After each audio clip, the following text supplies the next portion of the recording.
Hello friends, welcome to రుచి వంటిల్లు. ఈరోజు మనం ఉల్లిపాయ పచ్చడి చాలా టేస్టీగా 10 నిమిషాల్లో ఎలా తయారు చేసుకోవాలో చూద్దాము.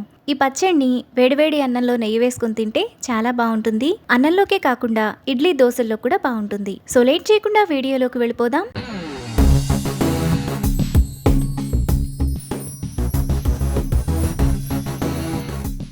ముందుగా ఈ పచ్చడి చేసుకోవడానికి స్టవ్ మీద ప్యాన్ పెట్టుకొని అందులో 1/2 టేబుల్ స్పూన్ ఆయిల్ వేసుకోవాలి. ఆయిల్ వేడైన తర్వాత 1 టీ స్పూన్ జీలకర్ర, 7-8 పచ్చిమిరపకాయలను ఇలా తుంచి వేసుకోవాలి.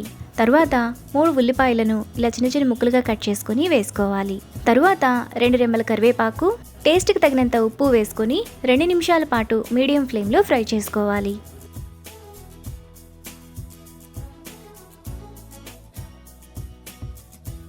ఉల్లిపాయలు ఈ విధంగా కొద్దిగా వేగిన తర్వాత అందులో చిన్న చిన్న ముక్కలుగా కట్ చేసుకున్న 1 టమాటా, 5-6 వెల్లుల్లి రెప్పలు, చిన్న ఉసిరికాయ సైజ్ అంత చింతపండు, కొద్దిగా కొత్తిమీర వేసుకొని టమాటా మెత్తగా అయ్యేంత వరకు కలుపుకోవాలి.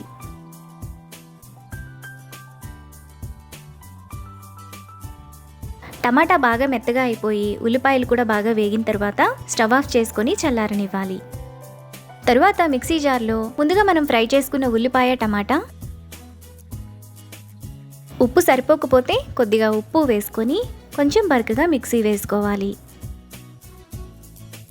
పచ్చడిని ఇక్కడ చూపిస్తున్నట్టు మరీ మెత్తగా వేసుకోకూడదు. ఈ విధంగా కొంచెం బరకగా వేసుకుంటే టేస్ట్ బాగుంటుంది.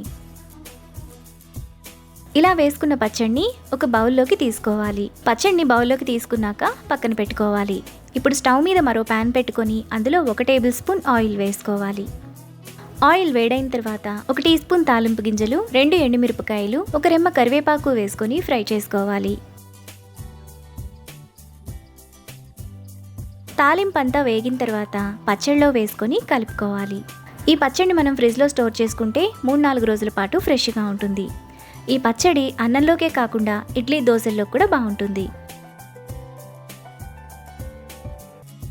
మనకు చాలా టేస్టీగా ఉల్లిపాయ పచ్చడి రెడీ అయిపోయింది. ఇప్పుడు ఈ పచ్చడిని వేడివేడి అన్నంలో నెయ్యి వేసుకుని తింటే ఎంతో టేస్టీగా ఉండే ఉల్లిపాయ పచ్చడి రెడీ.